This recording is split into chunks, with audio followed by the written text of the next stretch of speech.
All right, hello, it's me, Mike with HPDS, and I'm gonna get started on Genesis 24. I seem to feel like I'm a little out of focus. Last time I do this usually works, but it's not really working right now.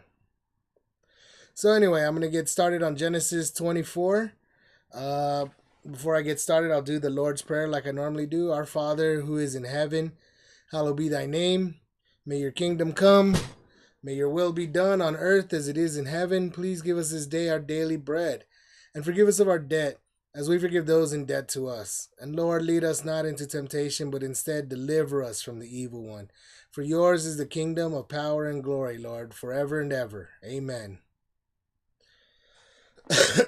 So, let's get started. Before I get reading to chapter, what is it? It is chapter 24, as I've been saying, chapter 24. Let me go over a little outline of chapter 24. In chapter 24, what are we going to see? We're going to see that Abraham's servants are going to swear an oath. Abraham's servant swears an oath. For the first about 9 verses into verse 10, we're going to see the servant's journey. He's going to go on a journey. And basically, that's going to be the rest of the chapters. The servant's journey as he goes out to go do what Abraham has asked of him. So that's what we're going to see. Chapter 24. I'm going to go ahead and let's see. Like I said, what I'll do is I will take a look right here. Here it goes. And here it is. Chapter 23, chapter 24. And Abraham was old and well stricken in age. And the Lord had blessed. Well, you know what? Before I get started, I'm in the wrong. Here you go. And Abraham was old and well stricken in age, and the Lord had blessed Abraham in all things. And Abraham said unto his eldest servant of his house that ruled over all that he had, Put, I pray thee, thy hand under my thigh, and I will make thee swear by the Lord, the God of heaven and the God of the earth, that thou shalt not take a wife unto my son of the daughters of the Canaanites, among whom I dwell. But thou shalt go into my country and to my kindred, and take a wife unto my son Isaac. And the servant said unto him, Peradventure the woman will not be willing to follow me unto this land. Must I needs bring thy son again unto the land from whence thou camest? And Abraham said unto him, Beware that thou bring not my son thither again. The Lord God of heaven, which took me from my father's house and from the land of my kindred, and which spake unto me, and that sware unto me, saying, Unto thy seed will I give this land, he shall send his angel before thee, and thou shalt take a wife unto my son from thence. And if the women will not be willing to follow thee, then thou shalt be clear from this my oath. Only bring not my son thither again. And the servant put his hand under the thigh of Abraham his master, and sware to him concerning that matter. And the servant took 10 camels of the camels of his master, and departed, for all the goods of his master were in his hand. And he arose and went to Mesopotamia under the city of Nahor. And he made his camels to kneel down without the city by a well of water at the time of the evening, even the time that women go out to draw water. And he said, O Lord, God of my master Abraham, I pray thee, send me good speed this day, and show kindness unto my master Abraham. Behold, I stand here by the well of water, and the daughters of the men of the city come out to draw water. And let it come to pass that the damsel to whom I shall say, Let down thy pitcher, I pray thee, that I may drink, and she shall say, Drink, and I will give thy camels drink also. Let the same be she that thou hast appointed for my servant Isaac. And thereby shall I know that thou hast showed kindness unto my master. And it came to pass before he had done speaking that, behold, Rebekah came out, who was born to Bethuel, son of Milcah, the wife of Nahor, Abraham's brother, with her pitcher upon her shoulder. And the damsel was very fair to look upon, a virgin, neither had any man known her. And she went down to the well, and filled her pitcher, and came up. And the servant ran to meet her, and said, Let me, I pray thee, drink a little water of thy pitcher. And she said, Drink, my lord. And she hasted, and let down her pitcher upon her hand, and gave him drink. And when she had done giving him drink, she said, I will draw water for thy camels also, until they have done drinking. And she hasted and emptied her pitcher into the trough, and ran again unto the well to draw water and draw for all his camels. And the man wondering at the man wondering at her held his peace, to wit whether the Lord had made his journey prosperous or not. And it came to pass, as the camels had done drinking, that the man took a golden earring, a half a shekel weight, and 2 bracelets for her hands of 10 shekels weight of gold, and said, Whose daughter art thou? Tell me, I pray thee, is there room in thy father's house for us to lodge in? And she said unto him, I am the daughter of Bethuel, the son of Milcah, which she bare unto Nahor. She said moreover unto him, We have both straw and provender enough, and room to lodge in. And the man bowed down his head and worshipped the Lord. And he said, Blessed be the Lord God of my master Abraham, who hath not left destitute my master of his mercy and his truth. I, being in the way, the Lord led me to the house of my master's brethren. And the damsel ran and told them of her mother's house these things. And Rebekah had a brother, and his name was Laban. And Laban ran out unto the man, unto the well. And it came to pass, when he saw the earring and bracelets upon his sister's hands, and when he heard the words of Rebekah his sister, saying, Thus spake the man unto me, that he came unto the man, and behold, he stood by the camels at the well. And he said, Come in, thou blessed of the Lord, wherefore standest thou without? For I have prepared the house and room for the camels. And the man came into the house, and he ungirdled his camels, and gave straw and provender for the camels, and water to wash his feet, and the men's feet that were with him. And there was set meat before him to eat, but he said, I will not eat until I have told mine errand. And he said, Speak on. And he said, I am Abraham's servant, and the Lord hath blessed my master greatly, and he is become great. And he hath given him flocks, and herds, and silver, and gold, and menservants, and maidservants, and camels, and asses. And Sarah, my master's wife, bare a son to my master when she was old. And unto him hath he given all that he hath. And my master made me swear, saying, Thou shalt not take a wife to my son of the daughters of the Canaanites, in whose land I dwell. But thou shalt go unto my father's house, and to my kindred, and take a wife unto my son. And I said unto my master, Peradventure the woman will not follow me.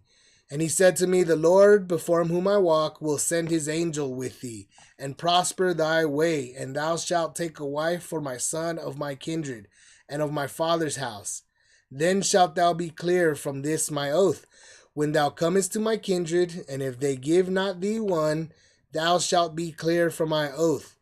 And I came to this day unto the well, and said, O Lord, God of my master Abraham, if now thou do prosper my way which I go, behold, I stand by the well of water. And it shall come to pass that when the virgin cometh forth to draw water, and I say to her, Give me, I pray thee, a little water of thy pitcher to drink. And she say to me, Both drink thou, and I will also draw for thy camels. Let the same be the woman who the Lord hath appointed out for my master's son. And before I had done speaking in my heart, behold, Rebekah came forth with her pitcher on her shoulder. And she went down unto the well and drew water. And I said unto her, Let me drink, I pray thee.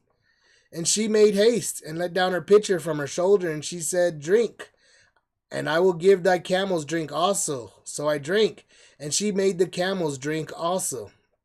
And I asked her and said, Whose daughter art thou? And she said, The daughter of Bethuel, Nahor's son, who Milcah bare unto him. And I put the earring upon her face, and the bracelets upon her hands. And I bowed down my head, and worshipped the Lord, and blessed the Lord of my master Abraham, which had led me in the right way to make my master's brother's daughter unto his son. And now, if ye will deal kindly and truly with my master, tell me, and if not, tell me, that I may turn to the right hand or to the left. Then Laban and Bethuel answered and said, The thing proceedeth from the Lord. We cannot speak unto thee bad or good. Behold, Rebekah is before thee. Take her, and go, and let her be thy master's son's wife, as the Lord hath spoken. And it came to pass that when Abraham's servant heard their words, he worshipped the Lord, bowing himself to the earth. And the servant brought forth jewels of silver and jewels of gold and raiment, and gave them to Rebekah. He gave also to her brother and to her mother's precious things. And they did eat and drink, and he and the man that were with him, and tarried all night. And they rose up in the morning, and he said, Send me away unto my master. And her brother and her mother said, Let the damsel abide with us a few days, at the least 10. After that she shall go. And he said unto them, Hinder me not, seeing the Lord had prospered my way. Send me away that I may go to my master. And they said, We will call the damsel and inquire at her mouth. And they called Rebekah and said unto her, Wilt thou go with this man? And she said, I will go. And they sent away Rebekah their sister, and her nurse, and Abraham's servant, and his men. And they blessed Rebekah and said unto her, Thou art our sister, be thou the mother of thousands of millions, and let thy seed possess the gate of those which hate them. And Rebekah rose and her damsels, and they rode upon the camels and followed the man. And the servant took Rebekah and went his way. And Isaac came forth from the way of the well Lahairoi, for he dwelt in the south country. And Isaac went out to meditate in the field at the eventide. And he lifted up his eyes and saw, and behold, the camels were coming. And Rebekah lifted up her eyes, and when she saw Isaac, she lighted off the camel. For she had said unto the servant, What man is this that walketh in the field to meet us? And the servant had said, It is my master. Therefore she took a veil and covered herself. And the servant told Isaac all these things he had done. And Isaac brought her into his mother Sarah's tent, and took Rebekah, and she became his wife, and he loved her. And Isaac was comforted after his mother's death. So yeah, that was a pretty long one right there. So let me see, and I'm still looking very fuzzy. I don't know why I look so fuzzy all the time. Sometimes I look not so fuzzy. Sometimes I look super fuzzy. So let me see. Cover it up. Fuzzy or not fuzzy? I don't know. It'll focus. If it focuses, it'll focus next time. Usually I just let it go. But yeah, so this was Genesis 24. We're already into Genesis 24, just about halfway through Genesis to begin with. Genesis is 50 chapters long. We're getting into the 24th. The next chapter I go over will be the 25th. That will be the halfway mark of the book of Genesis. And we haven't really even gotten into any of the, we haven't even gotten to Israel. You know, Israel is the country that comes forth out of out of Abraham. But we're just now moving into Isaac.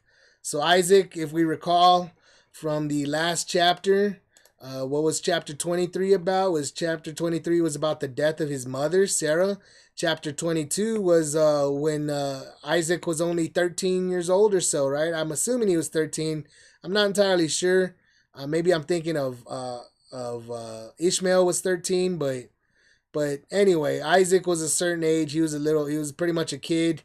22, he's getting sacrificed. He doesn't get sacrificed, but he does see what's going on here with God and Abraham, and seeing how God and Abraham are having a relationship. You know, they're having, God calls him his friend, and that's why he tells him all about what's going on with Sodom and Gomorrah, for example.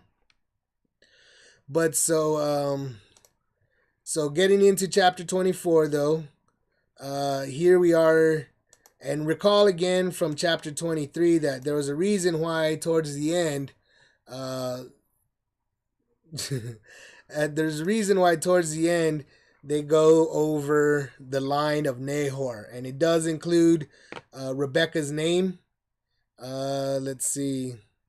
And that was, that was chapter 22, not 23. It was chapter 22 where we go over Nahor's lineage. We get Bethuel, we get Rebekah, and that's 22. And I mentioned that was important because of this chapter 24 we see. And chapter 24 is a pretty long chapter. In fact, I want to say it's probably the longest chapter I've come across in Genesis so far. 67 verses long. And I don't think, like I said, I don't think I've come across a chapter this long. This is so far the longest chapter that I think I've come across. And so I'll go ahead and get into it. Let me just make sure I got everything going on. Let's see. And Abraham was old, and well, so obviously Abraham's old and stricken in age. So this has been a while. Remember, if you recall, he was Isaac was born at 100 years old. So Abraham was 100 years old. Now we know that, and so was basically Sarah was just about the same age. If she might have been a year younger, I think, but she's basically 100 years old when Isaac is born. And now we know that Isaac's mother is dead. Chapter 23 was the death of Sarah. Sarah is what, 23? She was 127. So he's at least 27 years old. Past 27 years old is when Isaac is doing this. He's probably, I'm not entirely sure his age right now, but he's over 127 years old. Or he's over 27 years old. And let's see. So Abram's getting his oldest servant of the house. He gets this servant. And I don't think it mentioned his name, but it very well could have been this same guy, Eleazar of Damascus. Who knows? But he gets his eldest servant that ruled over all he had. So it was probably Eleazar, because we do hear his name earlier in one of the chapters when God comes to Abraham and tells him that you're gonna have a child. I think this was like, I want to say 15, chapter 15 already. It was a few chapters back, but Abraham doesn't have a child yet, and so he makes mention of this guy Eleazar of Damascus, that he's gonna be heir over everything. He's gonna he's gonna inherit everything when I die because I don't have a son. So this very well, like I said, could be that guy.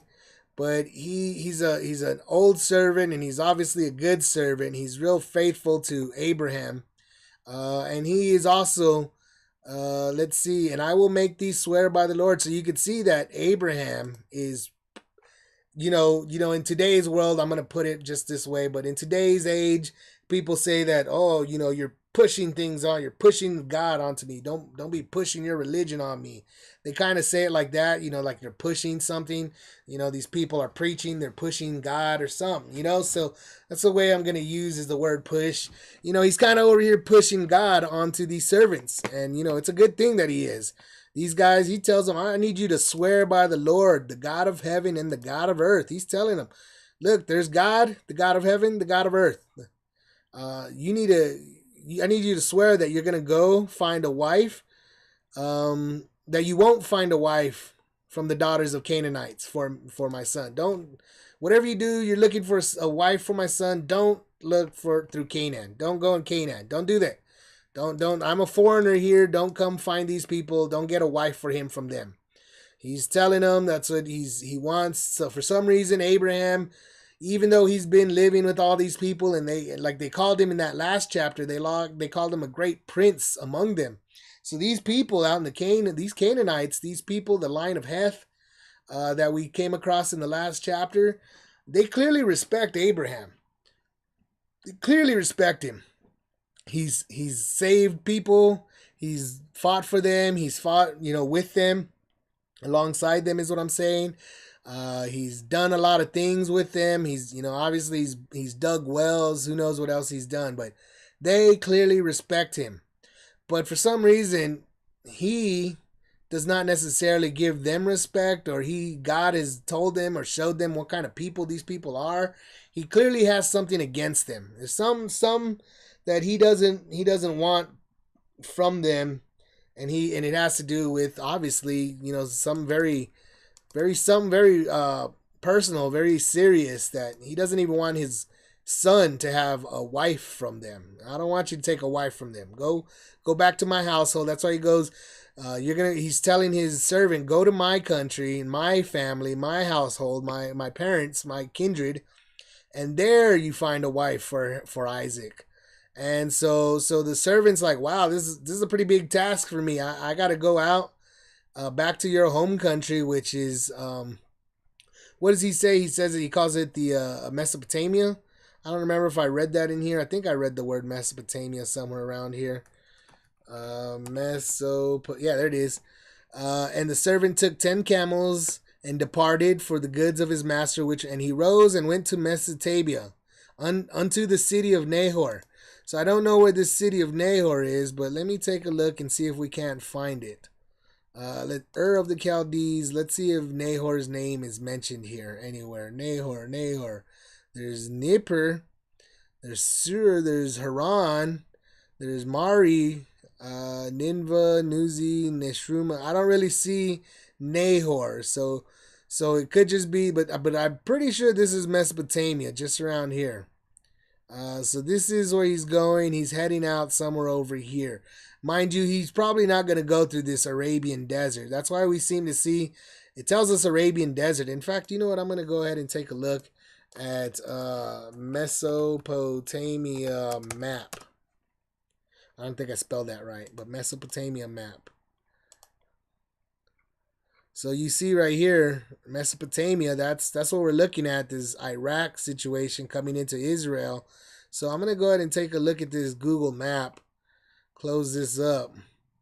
And we see that if you remember, let me go ahead and take a look. If you remember, oh, this is really... If you remember, this is kind of where the Chaldees is, right around here, what's now Iraq, Baghdad, so forth. And he kind of, Abraham comes up, and then he comes down through Damascus, basically into Israel. That was the path he took. And it's also the same path that the Babylonians took when they came and invaded Sodom and Gomorrah, right?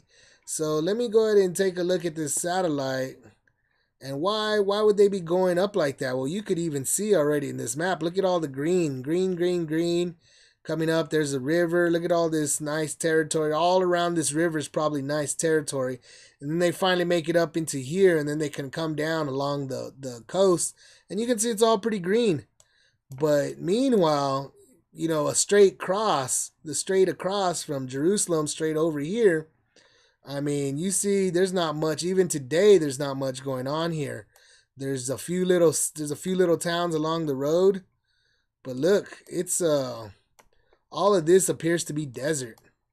It's all very desert. You know, you could even see these. I don't know if these are rivers or old scars. Look at that. What is that? I'm not sure what this is. That might be a dried up rivers, maybe. You know, I'm not really sure. I don't know. But clearly this kind of is one of the reasons why these guys didn't go there too much. It seems to be pretty much desert. Looks like a mountain range right here. And then after this mountain range, it's just pretty much desert. And it appears that it's so bad, this desert, it looks like there's dried up marks of rivers maybe. You know, it looks like there's dried up riverbeds. I'm not sure what that is, what kind of stuff is going on here, but it appears to be a straight up desert. And so that's why I would imagine he probably went up north, kind of caught the river somewhere, and then probably followed the river down into wherever Nahor was staying. I'm not sure where Nahor was staying, but let's take a look at this map again. It would have probably been right here in Mesopotamia somewhere. That's Mesopotamia, ultimately. So this is where this guy was heading. That's where he was going. And that's where he departed to. He goes back there. So he's getting this, you know, he's making an oath, though, to Abraham, this servant. And this servant saying, I'll go, I'll do it. But, you know, if I get there and I find a woman and the woman doesn't want to come back, I mean, what do you think? What should I do? You know, so he's getting he's getting the stipulations. He's finding out. He's getting instructions. So he's a smart guy. He's not just running out there like, okay, I'll go find you a woman. But he's not, you know, he's asking backup questions, secondary questions. He's a good servant. And he said, should I take and one of the questions is, shouldn't I take Isaac? That's a big question right there. He's asking, should I take Isaac and go find him a wife over there? You know, what if I find her and she doesn't want to come back? I mean, that's kind of understandable too. Think about it. Maybe he's trying to say that, what if I find a woman, and she doesn't want to come because she doesn't trust me or she doesn't believe me, or, you know, what if she doesn't believe that, you know, I got a rich guy over here that needs a wife? And should I take Isaac out over there? You know, maybe I should come back and take him with me, and that way he can go meet her. And Abraham tells him, don't do it. No, make sure whatever you do, don't bring my son thither again. Don't take him over there. Don't let him go over there. And so he's giving him a warning, telling him, don't send my son over there. And we do see that Abraham's grandson later on, when Jacob goes back there, there's some issues over there too. He goes and he works for Laban, and he gets stuck out there for 14 years, it seems, before he makes it back. So you could see, so he's kind of already knowing that don't go over there, because over there the land is going to try to keep you. They're going to try to keep you over there. And this is our land now, Canaan. This is where we're going to inherit. This is what God told me. Not over there. I'm not going to inherit over in Mesopotamia. I'm going to inherit over here. So don't send my son over there lest the land tries to keep him. That's what he's kind of saying right here. So he's telling them, and look what Abraham said: the Lord God of heaven took me from my father's house and from the land of my kindred. And let's see, he says, but he's telling me, unto thy seed will I give this land. He shall send his angels before thee, and he will. So he's telling him, look, to his servant, I'm not inheriting that land. I left my father's house and I left my kindred, and so did my son and to my son, God said he's going to give this land. He's not giving Mesopotamia. That's exactly what I was just saying. He's not giving Mesopotamia to my seed. He's giving this land to my seed. So he's telling his servant, have faith that, my God is sending the angel before you. Your journey is going to be just fine. So just go, whatever you do, don't take my son back there. Don't take Isaac over there. So he tells him, but, if the woman doesn't want to come over here, then, you'll be clear from my oath. Just don't take my son over there. So if you go over there and you find a woman and she doesn't want to come back, just that's it. You're done with my oath. Then that's it. You don't need it. God will do something else or something. But whatever you do, don't take Isaac over there. That's what he's telling the servant. And so the servant put his hand under the thigh of Abraham, his master. So I think what this means, and this is one of those where it says he puts, let me read it from a different, this NLT is kind of real different. So I'm going to go check out 24:9 in Genesis 24:9 in the New Living Translation. So let me find it, see what I can't find. 24:9. 24:9. So here it is, 24:9. So the servant took an oath by putting his hand under the thigh of his master, Abraham. He swore to follow Abraham's instructions. So he put it under his thigh. So what this kind of means, and you got to kind of think about it, is the servant gets on his knees and falls to the ground while Abraham is standing above him. And so it's doing just like what he does is he probably with one hand grabs the back of the calf, and with his other hand, you could see kind of where he's on his knees and he's kind of grabbing the leg of Abraham, and he's probably putting his head on right above his knee or something, just like he's doing. He's on his knee. This is kind of like an image that you see with servants and kings. It's something that we probably, in my mind, what I can remember it is, I feel like it's kind of, I get this how do I put it? Like a Templar feeling, something that they would have done with the English kings, that, you would think of a knight on his knees, kind of grabbing the leg of the king. And that's what's going on here. He's on his knees and he's grabbing underneath the thigh of Abraham. So he's probably got one hand behind the leg, behind his calf, and one leg behind his thigh. And he's probably got his head kind of resting up against Abraham's leg. And he's basically making an oath saying, I will do this. But he's doing it like a slave, like a servant. So that's exactly what he's doing. So that's what I think that means, putting his hand under the thigh of Abraham. And he said, he swore, I'm going to do it. Exactly what you tell me, I'm going to go do it. That's what kind of servant this guy was. So he takes 10 camels. Took 10 camels, for all the goods of his masters were in his hand. So he had a lot. So he goes ahead and he takes a pretty big caravan, it looks like. Took camels, takes few people with him more than likely, he takes a bunch of goods, and he goes and he arose and went to Mesopotamia unto the city of Nahor. So I'm going to go ahead and just Google that, city of Nahor, because I really am trying to find it where it is. It's obviously in Mesopotamia somewhere. City of Nahor, Bible, Nahalal. Let's see, Nahor, Nahalal. And let's see, Shimron. These guys got it right here, Nahalal. Representative Naphtali. So this is kind of a weird place, Megiddo. I don't think that's where he went. I think he went back to Mesopotamia. So this is kind of showing a weird, confused on Nahor and Iran. City of Nahor, Haran, Euphrates, Assyria. To biblical, Haran is the best known as the city of Nahor. So Haran. So that's kind of way up there. We did see in this map. These guys are saying it's Haran, which is up here. So like I said, he may have come up here, Haran, and that would have been the city of Nahor. And I'm not sure if I'm right. I'm trying to think of it. I know that's where Terah would have died, Abraham's father, and that's where they would have lived with Leah. So it seems to be that's the case. I mean, Haran is called Quran in the in Iran with the rough H in the Babylonian. It is evidently an important place commercially. So that's what it looks like. He's probably up there in Haran, and that seems to be a good idea to think. But I'm not entirely sure. But I'm gonna go ahead and probably think that is where he's at. Haran is Nahor, something like that. So he's going over there to the city of Nahor.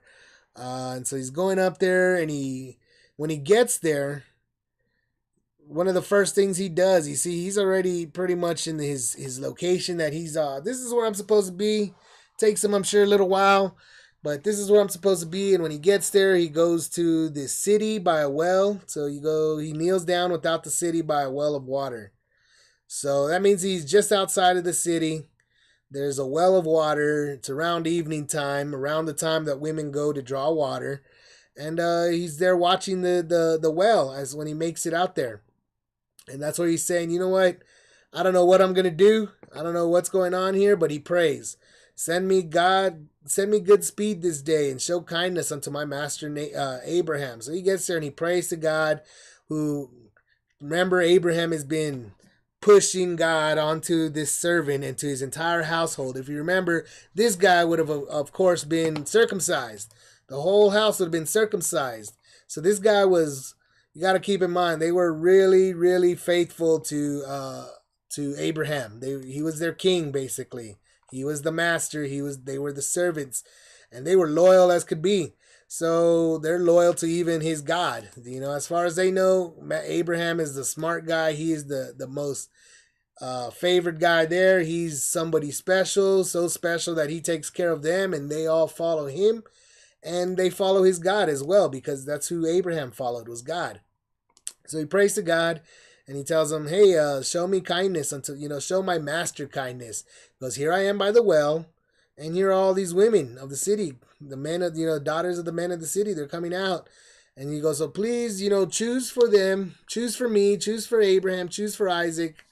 Which one of these women is going to be the woman I pursue for Isaac's wife?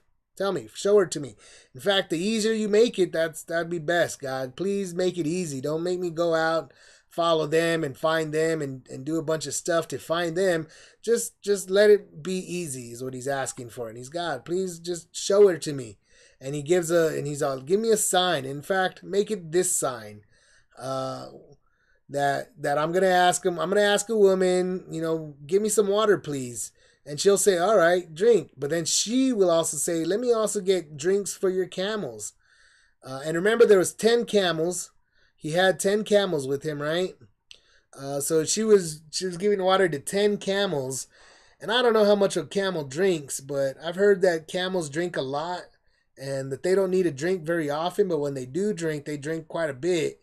So she would have been filling, and I don't know how big her jar was. I mean, think about her jar. Was her jar maybe like 5 gallons? Was it a 10-gallon pitcher? Was it a 1-gallon pitcher?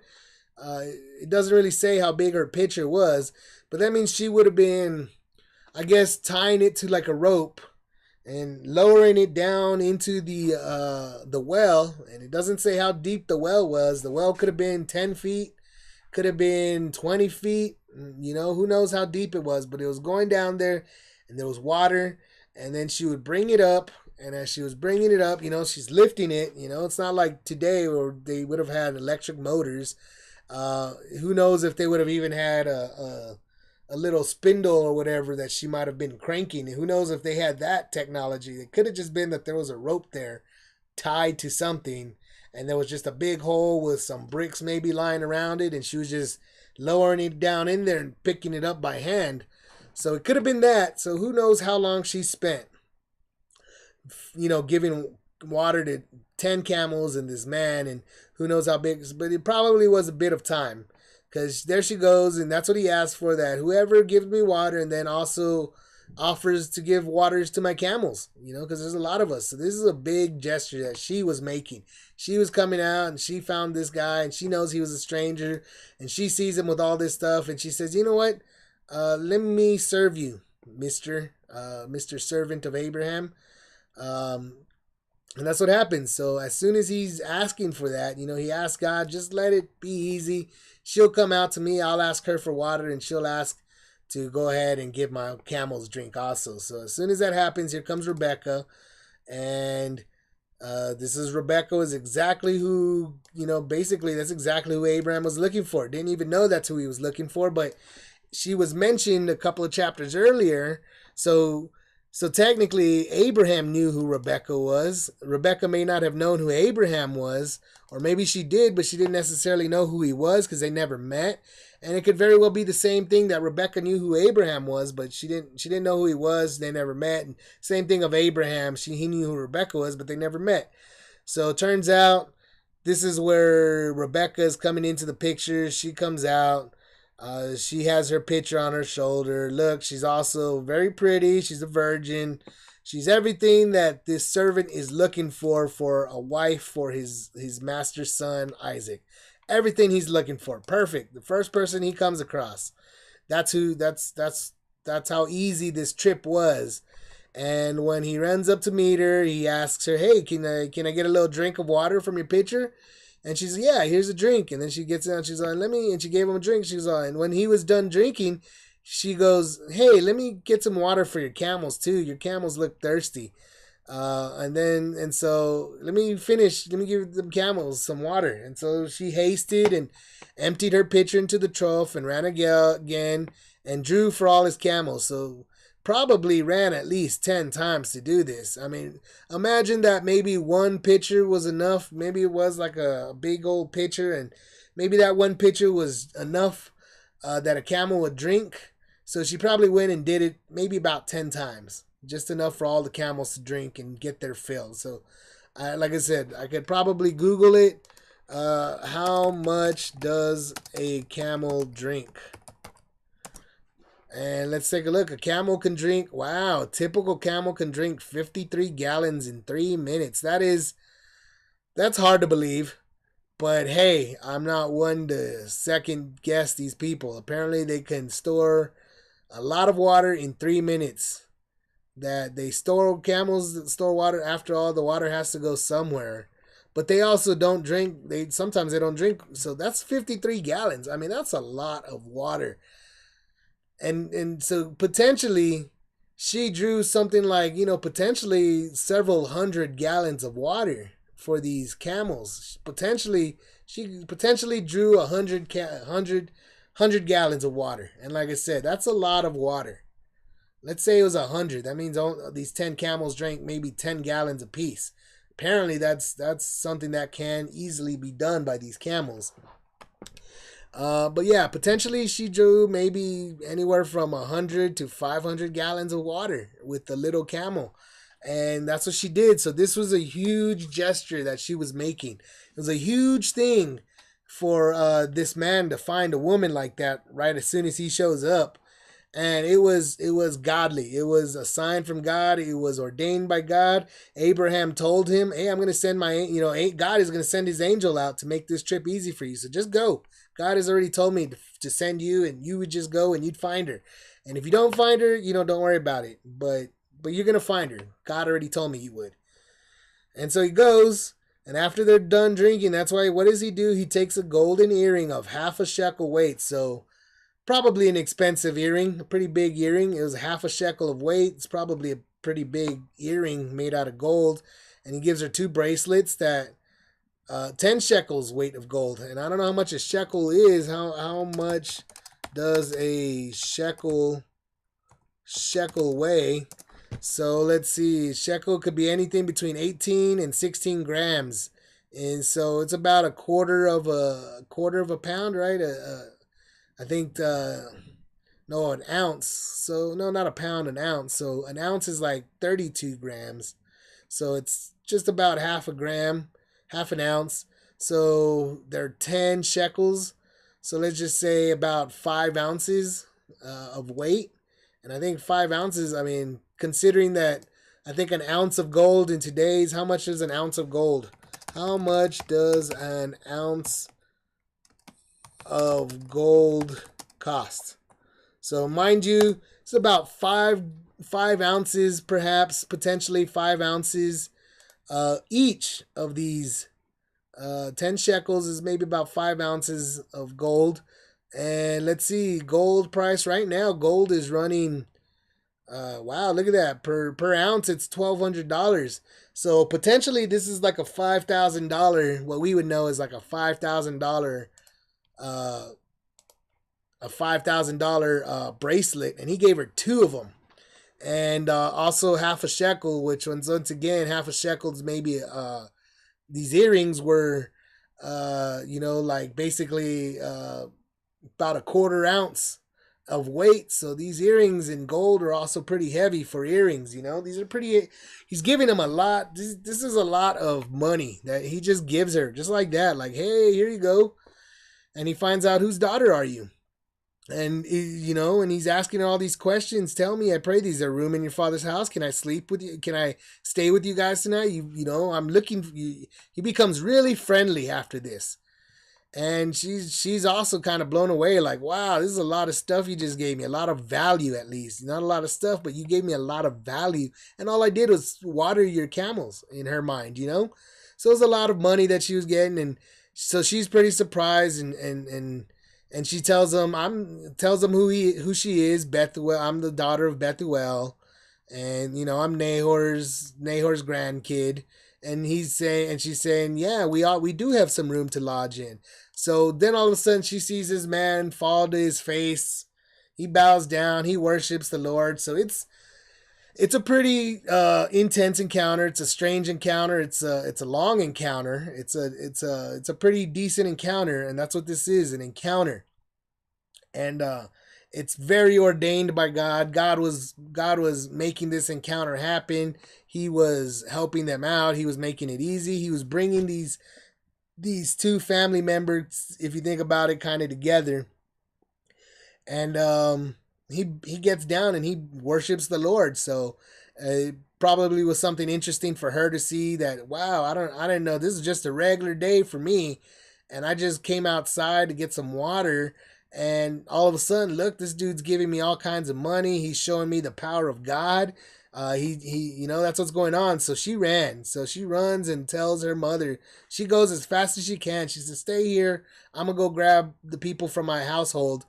And I'm going to tell them all these things that's happened. Rebecca was probably really excited. It was an exciting moment. Never mind that he just gave her some money. This was family. This was a reunion. So she goes back to her mother's household, tells them all these things, and there's a brother that she has named Laban. And Laban we'll see again later on in Genesis. But Laban comes out, he's real excited. He comes to the man, he makes it out to the well, and he sees all the earrings and the bracelets on his sister's hands, and find out, like, what's she saying? Why are you so excited, Rebecca? He starts talking to her, and she says, hey, I was just out there, and this guy came up to me. He came unto, and behold, he stood by camel, and there was camels at the well, and he said, and he told me, he told her all these things. So the brother found out. And so the brother Laban comes in and says, come in, thou blessed of the Lord. Wherefore standest thou? Come on in. He's inviting him. He's real. Come on in. Come on in. Your family. You're a representative of a family. Come over here. We got room in the house. We got room for the camels. We got room to take you in. And so the man, here comes the servant, and he's comes in, gives straw, and look at, he's got everything he needs there. And there was also meat for him to eat. So, and he tells them, but he said, I'm not going to eat until I've told you everything I need to tell you. So they come and they feed him, they give him stuff, they bring him into the house, and everybody's excited. But he tells them, real quick, before I eat, I got to tell you why I'm here. That's what he's saying. Before I eat, I got to tell you why I'm here. And so Laban tells him, all right, go ahead, tell us. And he said, I am Abraham's servant. So he's introducing himself. I am Abraham's servant.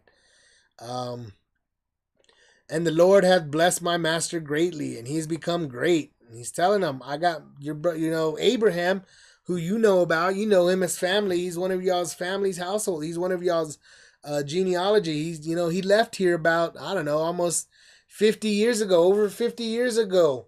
It's been over 50 years since Abraham had left here, had left this place. He'd been gone for 50 years, and he's coming back, and Sarah, and he's telling him about Sarah, that she had a son when he was old. He left when he was 50 years old. She didn't have a son until, about 30 years ago, probably, at least 30 years ago, maybe, when, because she's dead now, and she had the baby at 100, and she died at 127. So, probably around at least 30 years earlier, she had a baby, a son, and and so now my master, Abraham, who's your family member, he told me that for this son of his, he didn't want to take a daughter of the Canaanites, and so he told me to come over here, and he told me to come find a wife.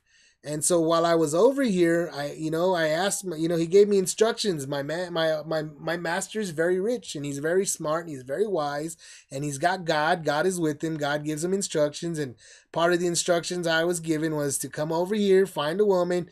If she doesn't come back, then I don't need to. He said, Lord, he said, what if she doesn't follow? Right? He's telling them everything that happened. He's telling Nahor's family, Laban and his sister Rebecca, he's telling them all exactly step by step what happened, so that they can see and know about God, because God ordained this. God said it would happen.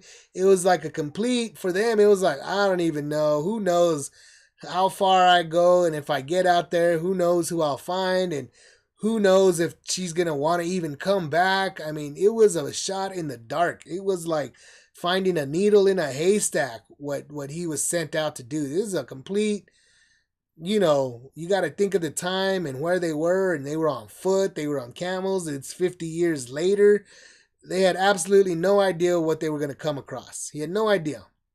It was a shot in the dark. But, it was real easy. Gets there, and just like nothing had ever happened, nothing had ever changed. There was Abraham's household. There was his, one of his distant relatives, and everything was perfect. Everything was perfect, and God made it that way. And he's telling them that. And he told them, and if I can't find her, if she doesn't want to come back, then I'm free of my oath. And then I came, and I showed up at the well, and I prayed, O Lord God of my master Abraham, if now I do prosper on my way, which I go, and he says, I'm going to stand by this. He's telling her family exactly what happened again. Like I said, he said that I came here, and I asked God to, when I stand by the water, that there's going to, a virgin will show up, and I'll ask her for a little bit of water. And then after I ask her for some water, she's going to ask me, if she can water my camels. And that's what happened. That's what I asked. And as soon as I was done asking God of that, here comes Rebecca. Rebecca came down. She drew some water. She said, I asked her for, and she made haste, and she put her pitcher down. He's just explaining exactly what happened. He's just repeating the story to them, telling them everything was perfect. I didn't expect none of this. I didn't know what to expect. I didn't know what was going to happen. But God said that I'd show up, and then I asked him to show me, and he's there. Everybody's just marveling at what happened. This was like a miracle that he was sent out here, and he found them. It was the first people he came across, and everything like he had asked God to make it like, that's exactly how God made it. So everybody is just absolutely surprised. They're all excited. This is an amazing news. This is amazing proof that God has given them. And he told them right here, and I bowed down and worshiped the Lord. After I put on the bracelets, after I saw her, after I asked her questions, I put the earring on her face, and I put the bracelets on her, and I bowed down and I worshiped God.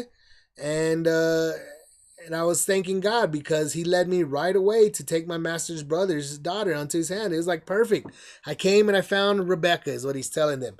And so now, if you deal kindly and truly, tell me, can I have Rebecca as a wife for Isaac? That's what He's telling them. Can I have Rebecca as a wife for my master's son, Isaac, who you guys know as Abraham is my master, Abram. He's telling them all these things. And if you won't, if you will, let me know. And if you won't, let me know. That's all I've come here. I'm only asking, can I have this woman as a wife for Isaac? And that's why Laban and Bethuel are both there, and they're saying, this thing came from Lord. How can we tell you bad or good? We don't know. That's what he said. I don't know. It just came out of nowhere. These guys are saying they heard the story. They're like, we don't really know. And so they say, here's Rebecca. Take her if she wants to be, if she believes in the story, if she thinks it's great, if she believes in it, let her answer. You know, and he worshiped right here. They're saying, Rebecca's here. Take her. They're telling her, go ahead and take her. You know, let her be thy master's son. That's what God said. Let it happen. So that's why the servant hears. He worshipped the Lord. And then the servant brought forth jewels of silver and jewels of gold and raiment and gave them to Rebekah. And he gave also to her brother and to her mother precious things. So he just, after he finds that this was just this was ordained by God. This was a miracle that this was even possible and that it happened. He gives them all this money, all this, valuable things. And they had a good time. They ate and drank and tarried all night. And then in the morning, he rose up. And first thing in the morning, he says, let me go back home to my master. I've only been here one night. Just showed up yesterday, found what I was looking for. I'm out of here. And the brother said, oh, come on. Why are you going to leave so quick? Why not stay at least 10 days? Uh-oh. I'm getting a call, but I'm going to go ahead and put that down. But he basically tells her, that's the whole deal. I got to go. I got to get out of here. God told me I got to get out of here. I'm ready to get back. And they're like, okay, well, this is the only problem. Maybe she, let her see if she's going to go, if she wants to go. Let's see if she wants to go, is what they ask her. And so they go to Rebecca. Are you going to go? You want to go with this man? He just showed up yesterday. He gave us all his money. He told us his story. Do you really believe this story? Do you really believe this man? And she said, yeah, I do. I'm going to go with him. I believe this story. It's that's her face. She clearly understood, that's what's going on. And so they sent Rebecca, their sister, away. So they do send her away. And she goes and they bless her. They tell her, you're our sister. This is amazing. We found it all to be amazing. This is, just the middle of a normal day. And now all of a sudden our sister's going. It was a miracle of God just out of the blue. We weren't expecting none of this. So they bless her and they say, go and be the mother of thousands of millions and let thy seed possess the gate of those which hate them. So they're blessing her pretty hardcore. They're saying, we love you. Go be the mothers of thousands of millions because God has called you. We don't understand, but God has called you. Go do it and possess the gate of those which hate them. And if you think about it, they're kind of the Babylonian people. They're from over there. They've already invaded once, at least that we know of. They invaded. And so I'm sure that those people out in Canaan don't really like the Babylonians. They've been there. They've seen them before. We've had war with them probably, So now you're going over there from over here and you're going to inherit all of that land because they're already hearing what's going on with Abraham. So they already kind of know what's going to happen. That's why they're saying, go possess the gate of those, go possess the gate of our enemies. People who had been our enemies, the Canaanites. And so she goes and she grabs her damsels. So she's got some of her people, some of her servants, and they get on camels and they follow the man. And he goes home and he goes back. So you see right here, Isaac is reintroduced here. He's over here and he's at the way of the well of Laharoi. So this Laharoi was probably this kind of same place that we'd heard of, Bahir Laharoi, which is kind of around the same area that Beersheba was at.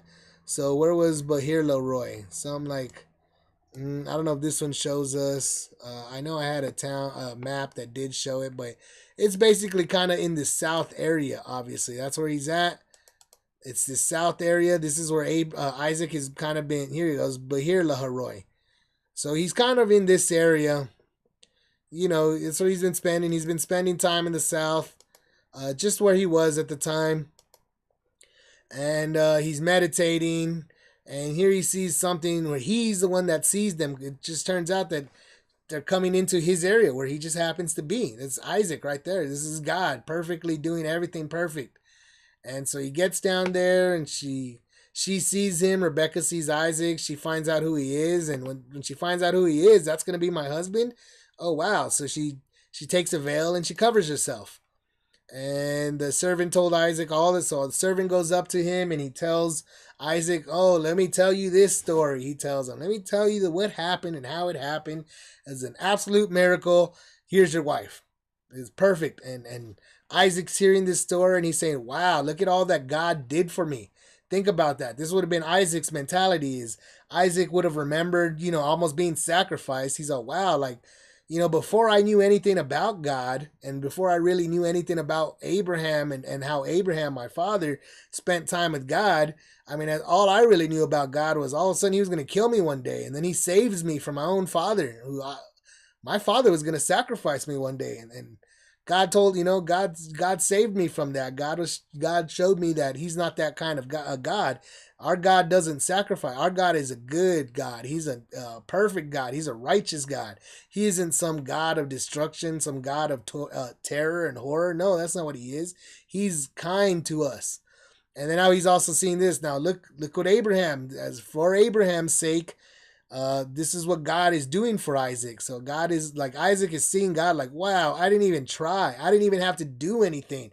You brought me a wife, and look at all the trouble you went through as God, and your servant, who this servant, look at all the trouble he went through.